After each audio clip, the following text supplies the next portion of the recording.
Good morning, everybody. Welcome to your Rangers Review morning briefing. It is Friday, the 21st of March. I'm Derek Clark, and I'm delighted to say I'm joined by Stevie Clifford.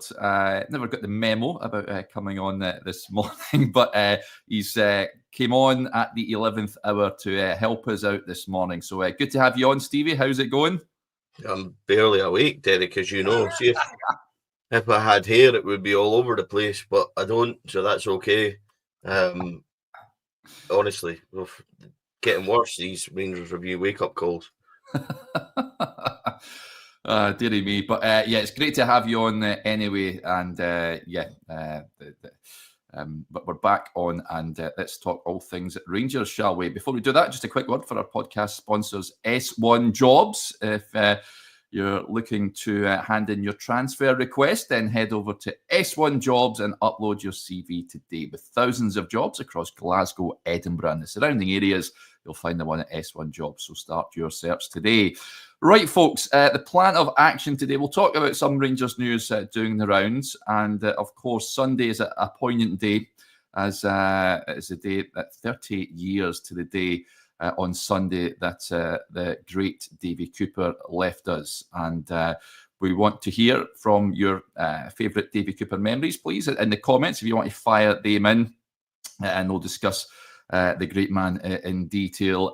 Stevie, you've got a video, a film coming out about him later on, I believe. I did last night. I watched a brilliant production from Rangers on Davie Cooper. It was absolutely fantastic. I very much enjoyed that. Looking forward to watching your own production tonight, Stevie. But I cannot believe it's 30 years already. Time flies, doesn't it? It certainly does, Derek. Without doubt, one of Scotland's favourite sons. Absolutely. An unbelievable footballer, unbelievable man. I can't believe it's 30 years either, to be honest.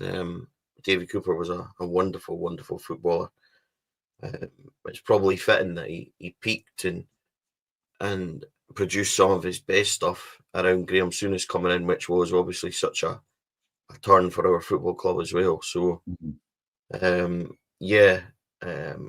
believe it's 30 years either. But the club tribute is absolutely wonderful. It's well worth the watch. And the great thing about that, Derek, is that Rangers, even though they'd done that, were so brilliant with us, gave us free rein in the stadium to record where we wanted, full access to Davie Cooper Suite where we recorded, full access to touchline and wherever we wanted to go in the stadium, basically. And they said, look, we're doing our own, but we will help you guys in any way to do the fans one that we can also. So yeah, absolutely wonderful by the club, and the production that they've done is unbelievable. I hope that the fans version that we've done will be able to do him good as well, and everybody can find and watch that this evening on Four Lads YouTube channel as well. So it's good to see so many tributes, and it's always the club we're always going to do something fitting, and I'm delighted they have. 30 years is just it's unbelievable that it's at this point already. There's so many good memories.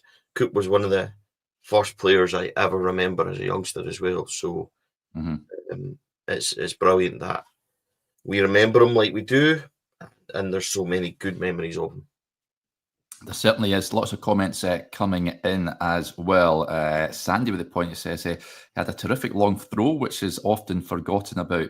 And Blue Nose John, I think this is one of many folks' highlights of Cooper in a Rangers jersey, says that free kick against Aberdeen in the League Cup final, which Jim Leighton couldn't even catch on the way back out of the net. Yeah, it stayed struck, didn't it? Bust the net, that free kick, an absolute beauty. Gordon with the point says, my first ever Rangers game was a cup final. He scored that free kick. Fantastic player. And Morris with the point as well says, a favourite player of all time and sadly missed. Yes, absolutely. It was sadly, I wish I was born a little bit earlier so I could have seen him in action in a Rangers jersey, but it was just slightly before my time. But I have watched countless videos and footage of him playing in the blue of Rangers, and yeah, won't find another like him. I doubt. Used to record a podcast before starting here, and I spoke to ex-Motherwell teammates of his as well, like I said, John Phillippin, Rad McKinnon, Steve Dykstra as well, and they all spoke very highly of him, not just on the park, but helping them settle. Certainly Steve Dykstra spoke about it coming from Holland. He really helped him integrate into the community and things like that. So he really was a family man, a real humble man as well. And as we said earlier on, very sadly missed. But keep your comments coming in about Cooper, folks, and we'll flash some of them up as we go on in the show this morning. It's international break, of course. A number of Rangers players in action over the course of the next few days. Nico Raskin, fair play to him, making his Belgium debut last night. They lost 3-1, but it was 3-1 before he came on. He got the last 10 minutes or so as they lost to Ukraine. And Scotland, good result for them. A 1-0 win away to Greece. John Souttar started that game. Didn't see any of it, but good to see him. I think he's pretty much cemented his starting spot in Steve Clarke's back at this point. I watched it all, Derek. He was excellent. I was it, yeah. Yeah, he was really good. It suited him though, because not so much the first half where he was good, but the second half it was just backs to the wall. And John Souttar, being a siege defender, he done really, really well. So, yep, absolutely fantastic performance by John. And Scotland were good. They were an excellent result for the national team. So, yeah, gives them a real good chance on Sunday. It's not over, obviously. It's only half time, but it gives them a real good chance. But John Souttar was excellent. And well done, Nico Raskin. Suits us perfectly, that position, Derek, to be honest. You know, we now have a Belgian international in our midfield, and if people come sniffing about, and I think there will be interest in Nico Raskin. People come sniffing about, well, you're not only buying Nico Raskin of Rangers, you're buying Nico Raskin, the Belgian international. Yeah. So that changes things for us. So, we don't want to sell him. Obviously, that's not the point, but it would be naive to think that teams aren't going to be watching Nico Raskin's performances and liking what they've seen, that's for sure. What do you mean? Just sticking with Raskin at the moment, Stevie, the transformation in him has been quite remarkable, because it wasn't so long ago we're looking at it. He was hardly getting a run in the team. You had those niggling injuries, of course, and we're thinking to yourself, just look to cash in, move him on. But the rise in performance levels has been nothing short of fantastic, really, hasn't it? I know Rangers in the main this season has been a bit of a write-off domestically, but Raskin certainly in the last few months has been a shining light. Yeah, he has, and I'm not sure I'm surprised by it. I think that Nico's always had that ability. He's always had that. When we first saw him, we all thought he's a player that we really like, but he's been unfortunately troubled by injury, hasn't he? He had a few injuries and then he couldn't get back in the team. I remember asking Philippe Clement, maybe this time last year, when Philippe Clement randomly shoved Dowell in from the blue. I asked him, I was like, why are you overlooking Nico Raskin? What does he have to do to be in the team? And then Nico worked his way back in. I think he had if memory serves me right, he had a really good cup final. He was in the middle for that one. And he ended the season strongly, even though we were beaten. And then he's come on from it. He got a bad injury, didn't he, against Ajax in Amsterdam. But I think that when he's come back, he's just really kicked on, and I'm not so sure. I've said this for a long time that he's got a good partnership with Igamane. I'm not so sure that's right, because they're polar opposite players. But when you put Barron or somebody else in that three, I think they all perform really well together. So yeah, I think that Nico's just been brilliant. I think that he's all down to his own attitude and the way he's performed, and he's a really likeable young lad. And for our point of view, he was one.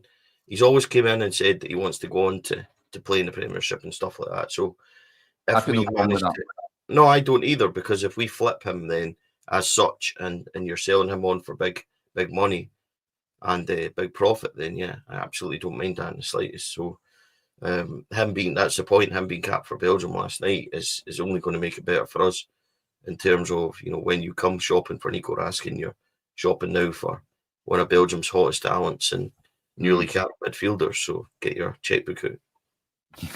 Yeah, I don't want him to move on, incidentally. I want him and Igamane to form a midfield, ideally with another addition in the summer going into next season. That would be my ideal. Let's get to some more Cooper comments coming in here. Tom Scott says that overhead kick against Celtic, my favourite goal of all time. Yeah, the Drybra Cup final. Excellent. I mean, it defies belief how he managed to score that. It really is. Only someone as special as Davie Cooper could have managed that. And says a lot when it overshadows Sandy Jardin's sensational goal himself in that same game. Good memory there, Tom. I love this from a fellow Tom. Tam Brown says, I bought a Capri because Coop had one. So there you go. Scott Girvin with the point, mind Rude Hullett's called Coop one of the greatest. Yeah, absolutely. He makes a cameo in that Rangers TV production that I watched last night as well, and he did say that. So, high praise indeed. Blazing Blue 72 says, first seen Coop when I was a wee banky, 1977, I think. Met him on a school visit to Ibrox in 95. Didn't get his autograph. There's another point that came in as well. Richie says, stayed down the Wimpy houses over in Motherwell, was a really good mate. Sadly missed you. Absolutely, Richie. Let's move on, Stevie. Other news. Keep the Cooper comments coming in, folks. I do love to see them, so I'll bring up a few more a little later on. The other news that emerged, not yesterday, but the day before, Rangers strongly worded statement against a number of issues, I guess. The banner that was displayed against Fenerbahce at Ibrox, they've received a UEFA charge. At this point, I'm not entirely sure what that entails at this moment in time. They've also had to go 2 fans for pyrotechnics at the game against Celtic on Sunday as well. And it's fair to say that they're not messing about, Stevie, with regards to the statement that was issued. What do you make of it? Did they go too strong, do you reckon? Because it's certainly split opinion amongst the fan base. I'm just trying to think how I can get out answering this. If they're going to be charged by UEFA, the thing is, I mean, it's UEFA's ball, as Chris pointed out. It is. I mean, I'm all for. How does it? I'll try to word this and best describe it as possible. Rangers is for absolutely everyone, Derek, as the statement says. And I don't really, it's none of my business what your thoughts are, what anything is. I just want to go to football to watch Rangers and be Rangers. I would rather all our banners were about the team, about our players, and about what's going on with the football club. When it starts to verge into other things, I sometimes think it's a bit unnecessary. I'm not saying it's wrong. I just think I would rather we concentrated on Rangers. When it starts getting the club into trouble, and when UEFA take a dim view of it, whether you agree with them or not, I think, as you said, it's their ball, and we have to stick by that. I much rather we'd have Rangers just concentrating on Rangers and doing our own thing with the players and team and stuff like that. So yeah, extremely disappointed that in such a good week and the feel-good factor was as such that you're going online now and watching people arguing and having a go about this, that and everything else. I would rather we just stuck to the highs of Sunday and the performances of the players, and then we can all focus on the likes of Coop and talk about his memories. Nobody's mentioned yet his reverse pass to Ian Durrant when Ian Durrant runs through to score the winner in that Graham Souness's first ever Old Firm match. So that was one of my highlights of Coop as a very young lad growing up. That reverse pass, I always wondered, Derek, why Durrant just ran past him and didn't celebrate with him as well, and he's kind of left standing there. But that was one of my favourite Coop moments. But I would just honestly, Derek, it's such a difficult question to answer that you just put in there with the banners and that, because honestly, I would rather just talk about Rangers and what we're doing on the pitch and takeovers and the excitement regarding that and everything else. A good, brilliant win on Sunday. What my beliefs are and what my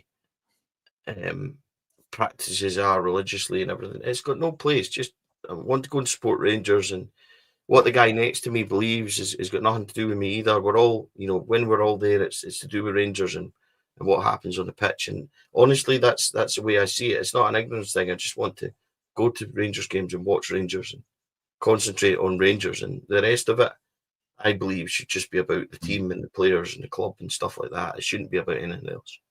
Yeah. Let's move on just on that reverse pass.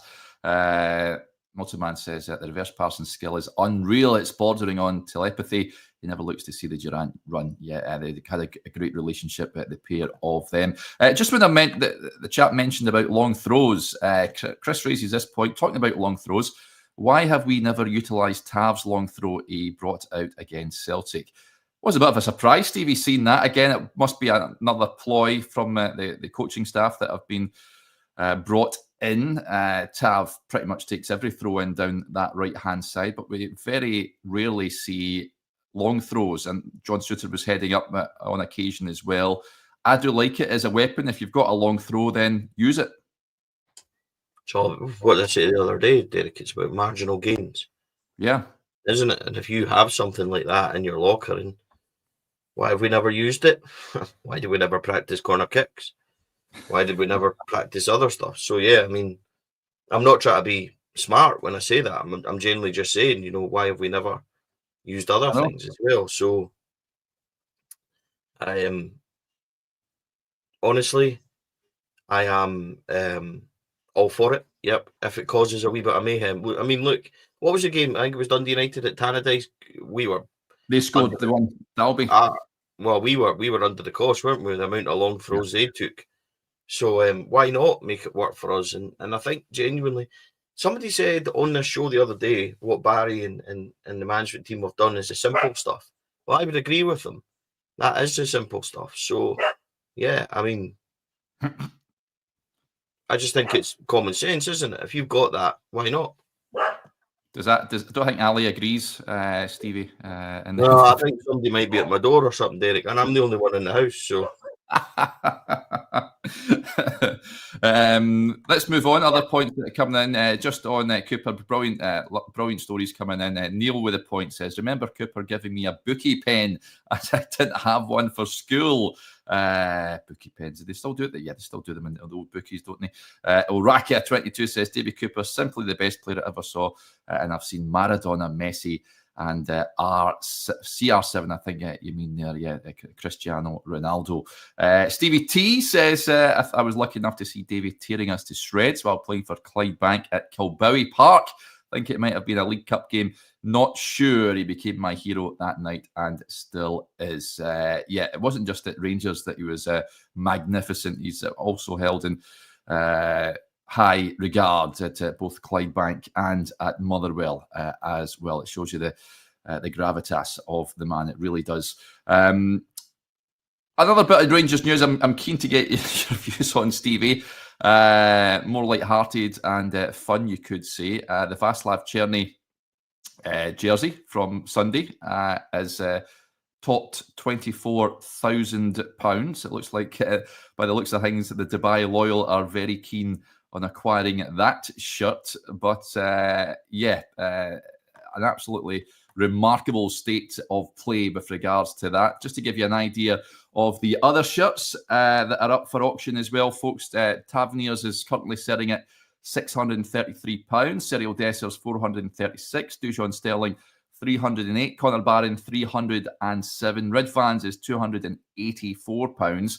And Václav Černy's £24,000. 11 days left on all of those shirts in terms of the auctions. Quite incredible. I think I've seen someone saying on social media that the most expensive Rangers jersey that went under the hammer, I think it was 22 grand, if I'm not mistaken, a 1972 Cup Winners' Cup final jersey. 24 grand for this, Stevie. Fancy bidding? It's loose change, isn't it? I like to apologise. I figured out, I think the window cleaner's here, which is why the dog's going off or not, and I've had to get the dog in, so she's currently sitting at my feet. There might be an odd bark or two. I can only apologise. But 24,000, yeah, I saw it was two bidders, one from Britain and one from Dubai. So if you're saying it's Dubai Loyal, who do we know in Britain that's got lots of money on our support. Would you put it against somebody like Andy Smiley, maybe bidding for something like that? You know how generous and how much he supports the club, Andy Smiley. So wouldn't surprise me in a mile if it was somebody like that.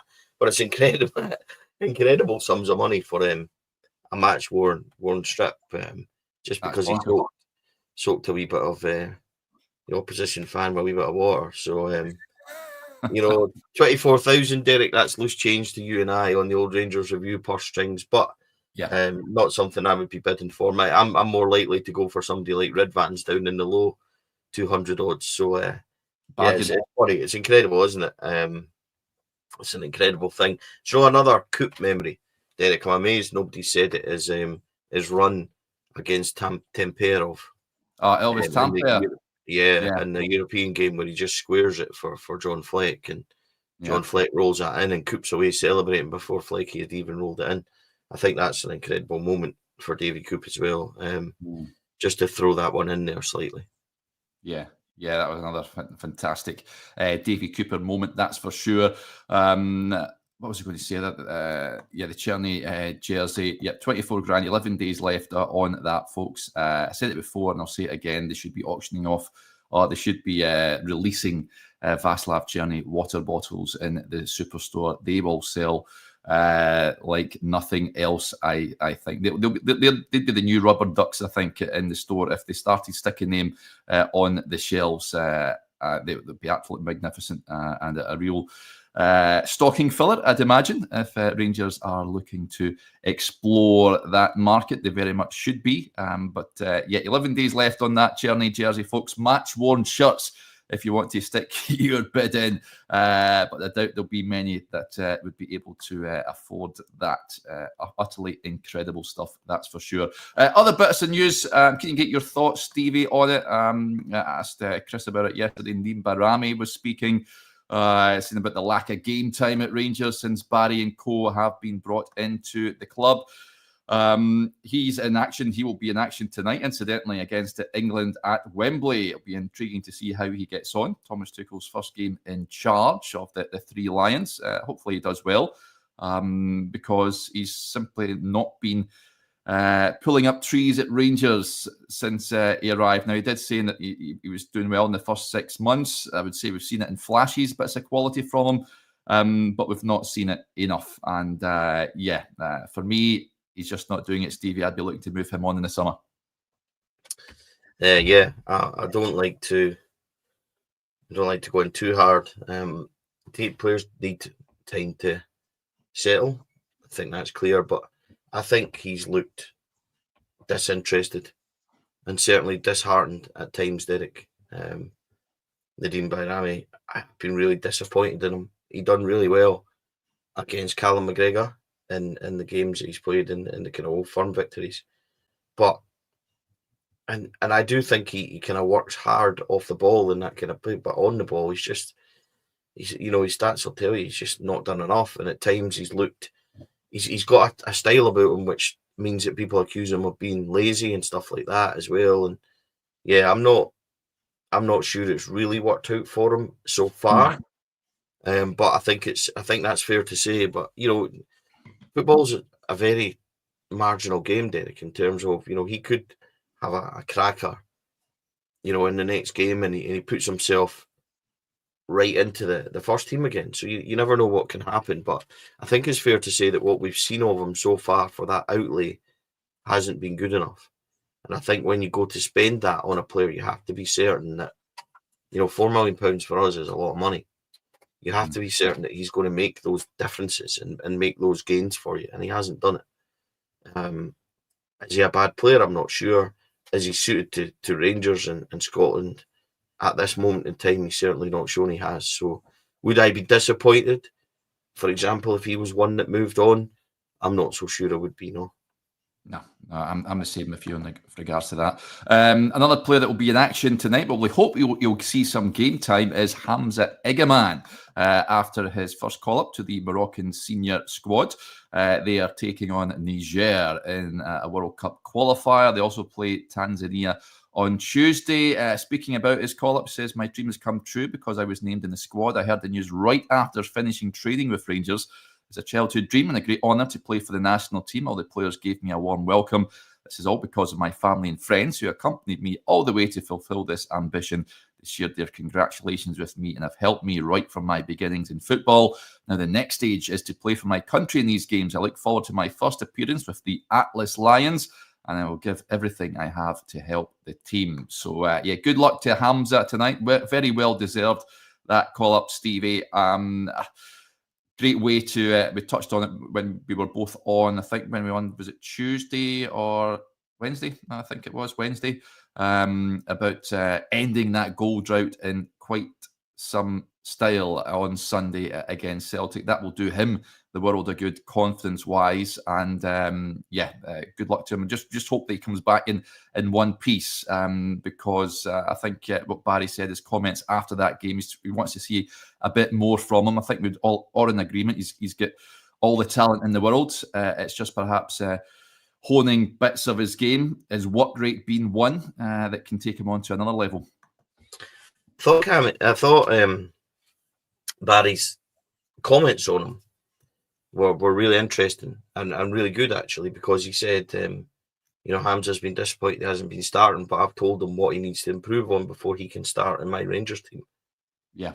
It was similar to those words, and I thought that was great, Derek, because we've spent a lot of time telling this young lad how good he is and how excited we are behind him, and how much we love watching him, and we do. None of that's not true.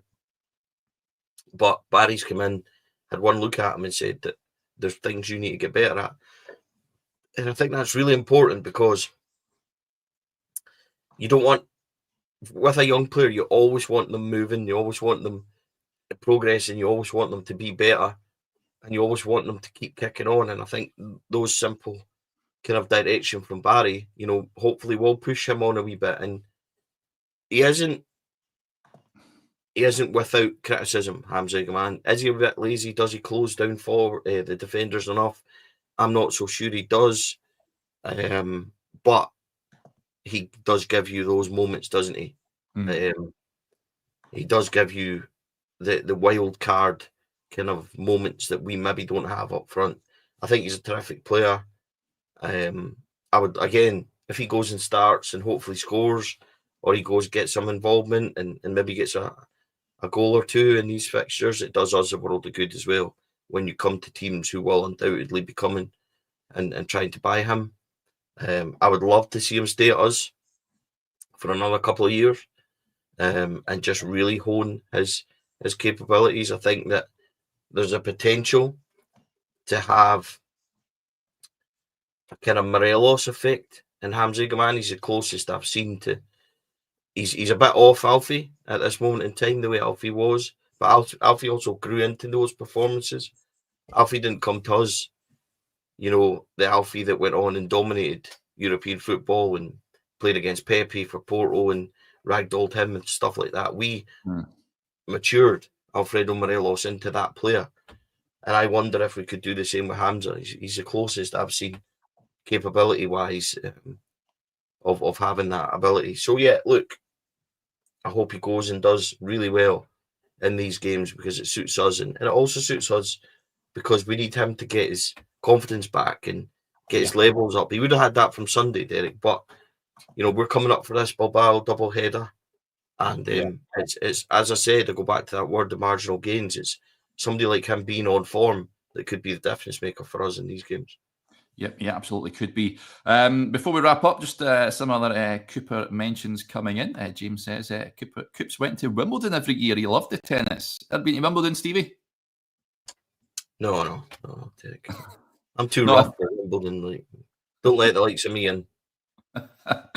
I have never been myself, I've got to say. I did fancy going a good few years ago, but not that fussed anymore. But did not know that, James. World's Greatest DJ says, bring back the flag days at Ibrox. The Davie Cooper banner was magic. There's a point Alex Kelly as well raised. It says another Davie Cooper memory was for Scotland. He scored the fateful penalty against Wales. Moments later, Jock Stein passed away. How much Cooper felt in that moment of joy.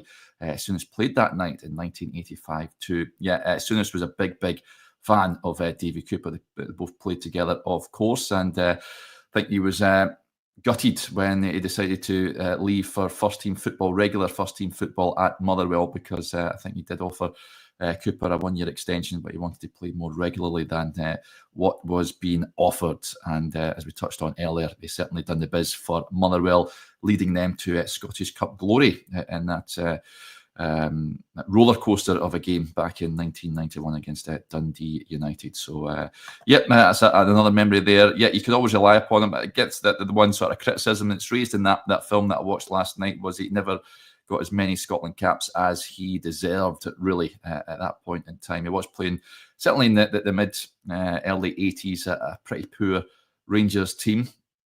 And, he was overlooked in that Scotland setup, but recalled and certainly scored some vital goals for Scotland as well. Right, I think we'll wrap up there. Big thanks again to Stevie for jumping in at late notice. It's very much appreciated, Stevie.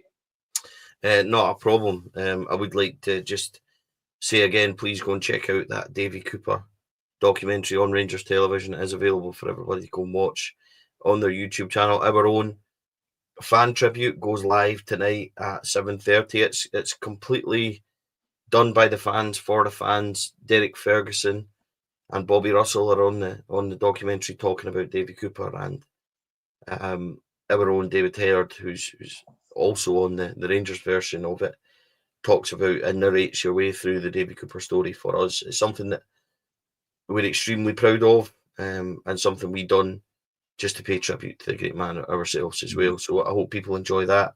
It's about 25 minutes long, Derek, and it will be available from 7:30 on Four Lads YouTube channel, which you can find by just typing in Four Lads when you go onto YouTube. So please go and check out the official club version, and we're delighted to be here. And sorry, by the way, Derek, if my throat sounds terrible, I've still got these issues with this whooping cough, and the fact that I literally was awake for about 3 seconds before you messaged me going, "Where are you, mate?" I'm in my bed, Derek. How are you? Got one. So I hope that hasn't spoiled it for people. I apologise. I'm very croaky. No, you've been very croaky. So I think I done some damage on Sunday, Derek, at the old Rangers. I think I'll scratch the old throat with my support for the team. That's what I'll say. I'll tell you what, I know how you feel, because that happened to me after Istanbul. And as you know, I do a bit of commentary away from the Rangers review as well. And let's just say, when I done the Bolton game on the Saturday after that game in Istanbul, it didn't sound like me. More like Darth Vader more than anything else. But I know exactly what you mean with regards to that. There's a few comments as well. We mentioned that brilliant Cooper run against Tampere. It was Robert Fleck, John's father, of course, not. Oh, sorry. Well, God's sake, I've been up 3 minutes. Come on, use a break. Robert Fleck, I apologise, honestly. You know what I was concentrating on? I didn't want to say where Tampere were from in case I got that wrong and I couldn't think. And look, honestly, blame Joshua. He never booked me on properly this morning. I'm barely awake. I apologise, Robert Flake. Of course it was. I'm sorry. No need to apologise. Love this. Bluebells Are Blue says, Coop tapped me on the head when I was 5. Pretty sure it was the only time my father was ever proud of me. Magnificent. Love that. And a point here as well. Nulla FNC says he could open a can of beans with that left foot. That's what Soon said about him. Yeah. Can I just say as well, perhaps a really poignant thing is Coop was the one that crossed it in for Terry Butcher for Rangers to win their first title up at Pittodrie in 9 years, as soon as his first, I think, 86, 87. Yeah. Somebody will be able to tell me. I'm pretty sure that's the right dates. But it was Coop's cross that Butcher powered in, which is a nice moment for Coop as well, because it was our first title in so many years, wasn't it? I think possibly 9 years. So, and to do that up at Pittodrie that day, and for Coop to provide that moment for Terry Butcher, as Rangers began the revolution. Obviously, they didn't win the season after, but then they went on that magnificent run. And for Davie to be a part of all that and have such big key moments in it, I think is fitting. Yeah, most certainly. And thanks to Martin. I think if I say the I think I said Robert was John's daddy. He's his uncle, of course. Robert Fleck is. We're doing well, Derek. We're doing well this morning, aren't we? Yeah, we're having an absolute nightmare here, that's for sure. But we've soldiered on. We've got to the end of the show. So, fair play to you all for tuning in. Sorry again for the delay, folks, but good things come to those who wait and all that. Those of you that are Rangers Review Extra members, I'll be recording a show with myself and Johnny. That'll be with you early this afternoon, so we hope you can join us for that. Something to keep your eyes out for. You up to anything this weekend, Stevie, with no Rangers in action? No, I am. I'm working. I'm night shift all weekend. I have my young fellas game tomorrow morning. Good. He plays in goals. He's 7. He plays in goals at the advanced level for his wee local team here in Barrhead, and honestly, he loves it. He does so well. Jack Butland's his hero. He's got a cracking head of hair as well, Derek. So he might actually turn out to have a head of hair like Jack Butland. But he's honestly, for 7, he's absolutely terrific. See the saves and the things he does. He's a crazy wee guy, wee Jackson, but he loves it. So that's tomorrow for me. I'll go and watch him. And then that's really it. I think the ladies have the cup final, don't they? They're playing against Hibs. Now, for those that don't really follow, if I've got a minute, Derek, just to kind of tell people about that, that'll be live on Sky. Rangers, of course, are going to try and retain that trophy. For those who don't follow it, Hibs are actually brilliant this year. Grant Scott, who's got them, Hibs are top of the league. They're clear of Rangers by 2 points. The results this season, Rangers and Hibs have drawn 1 each in Edinburgh. And Hibs then beat Rangers 3-0 just before Christmas in Rangers' home game. So this is not a given in any way. Rangers obviously have the firepower, but Hibs are a very good side, lots of pace up front. So this is not a given, Derek, in any way at all. This is a big game for the women. And Rangers will play. Now we're in the post split for the women. They're all going to play each other. Hibs and Hearts beat Glasgow City and Celtic last week, and I think there's something like 6 points between 1st and 5th between Hibs and Hearts. So it shows you how close it is. Rangers have a runaway goal difference, but are 2 behind at the moment. So this is a huge game. Tune in for that. I think it's 3 p.m. on Saturday. We have that game, and then obviously Scotland game, that replay against Greece on Sunday. So there's plenty to keep us occupied, Derek, I think, over the weekend. But top of the bill for me is watching the wee fella tomorrow. So, I'm sure he'll come home caked head to toe in mud as he normally does. Yeah, fantastic. Right, that'll do us there. We'll wrap up for now. We've got to 38 minutes, a bumper show in the end. But thank you to you all as ever. And enjoy your weekend, and we'll speak to you later on. Bye for now.